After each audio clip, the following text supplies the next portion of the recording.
What is up, everyone? And as many of you may know, there are many different variations of consoles that have circulated since the very beginning of the video game frenzy. However, there are also many that have not been so popular due to their scarcity and have since become a very valuable, expensive collector's item. This is what we will be focusing on today in our top 10 most rare and valuable consoles.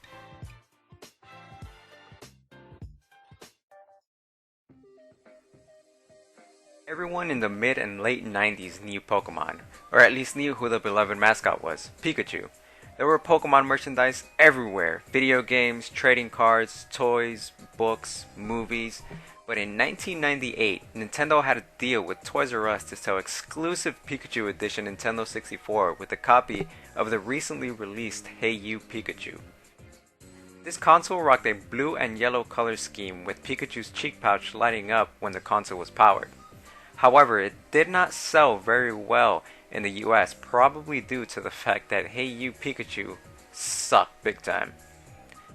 It is important to note that there are different versions of this console. Asia and Europe both received an orange and crystal blue version of this console. But due to the fact that they were more popular at that time in those regions, these consoles are more common in that area. The North American version is the most valuable due to the fact that it did not sell well and there are fewer floating around. A complete set of this console, which includes the controller, the game pack of Hey You Pikachu, the microphone, and the console itself, could run you around $600.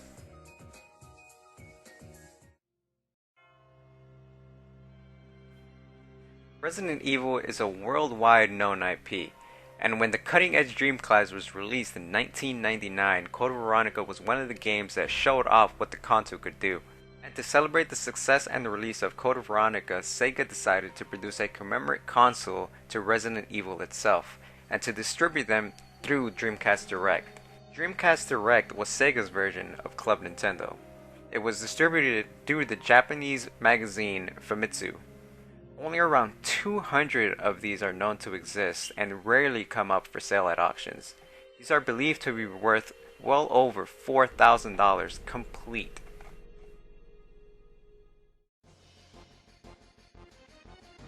The Nintendo GameCube was not one of Nintendo's best consoles, but it does have its expensive oddities here and there. In 2003, Nintendo of Japan made a deal with Square to release Final Fantasy Crystal Chronicles exclusively for the GameCube. Now, while the game itself isn't very rare or expensive in itself, the limited edition Final Fantasy Crystal Chronicles GameCube console is. Released only in Japan, this thing, I have to admit, is completely beautiful. It sports a white pearl color scheme on the entire console with the matching controller and a GameCube Advance player. Now, as some may say, the Game Boy Advance player is a bit on the uncommon side nowadays in itself, so I could only imagine how much just this pearl white player could fetch by itself. Now, while the game was not received very well with the Final Fantasy community, the console itself didn't move very many units. Because of this, the console fetches a hefty price nowadays, and as of recording this video, there is only one on eBay selling for over $4,000. Damn.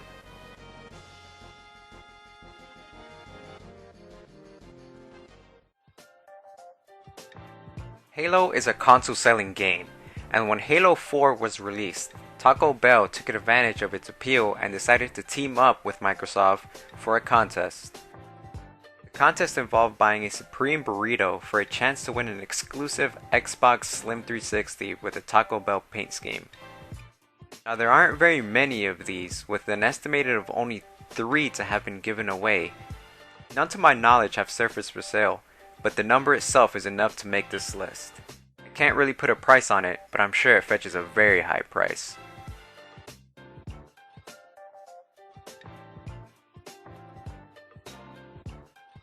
Every year in Germany, there is a large gaming convention called the Leipzig Gaming Convention.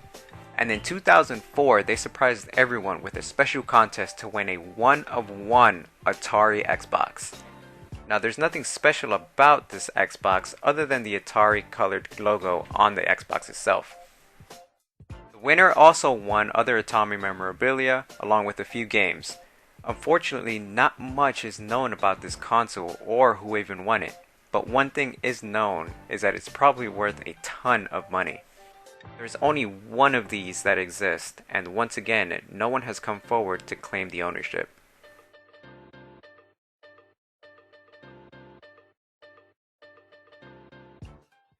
Gundam is a very popular anime in Japan. It is well received and loved by many, even here in the United States. And once again, to commemorate Gundam's success in Japan, Sega decided to make only 78 special edition Gundam Dreamcast. Its color scheme is based on the chest plate of the popular RX-78 Gundam. Only a few retailers in Japan had these available for purchase, and due to its scarcity, a Gundam Dreamcast could set you back about $7,000 complete.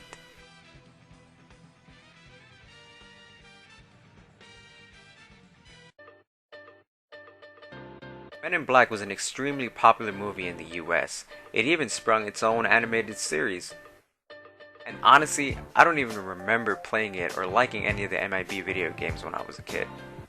This is why many collectors were baffled when they found out that PlayStation decided to make a very limited amount of Men in Black PlayStation 1 consoles back when the movie was released. The only noticeable difference of this console is the black color scheme along with the MIB logo on the disc plate.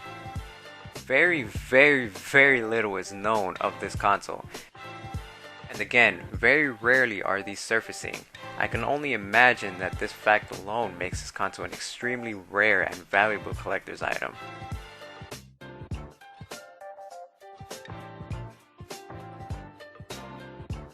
This next one doesn't really have an interesting story to it like the others, other than the fact that Sega thought the color scheme was cool. Mazi Aura is another name for chroma flare or pearlescent. It's a special coating that can change color depending on the lighting in the room. Sega thought it was cool and made a few Dreamcasts out of this concept. There are only about 500 of these known to exist, and once again, very few have surfaced. No one really knows how these were distributed, but it is said that these were given out to race car drivers as prizes. With race car drivers not really caring about video games, I doubt they stayed in their possessions and were probably given to relatives. There's currently a mint condition being sold right now for $6,800.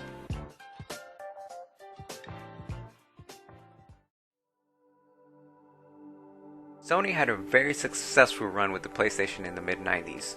With the cutting-edge graphics and visuals, it's no mystery as to why they're a top competitor even today. In 1998, to commemorate the 10 million PlayStation sale, Sony decided to make a 10 million model sporting a midnight blue color scheme. With only hundreds of these in each region being given away, collectors only had 0.01% chance of winning it. Me personally, I have never seen one of these come up for sale, and to make things even more difficult and rare, Sony made one gold PS1 for a lucky winner, labeled the 10 millionth sold. As far as I know, no one has surfaced with it, but people have seen it and there's even pictures of it surfacing on the web. No owner has ever come forward for this console.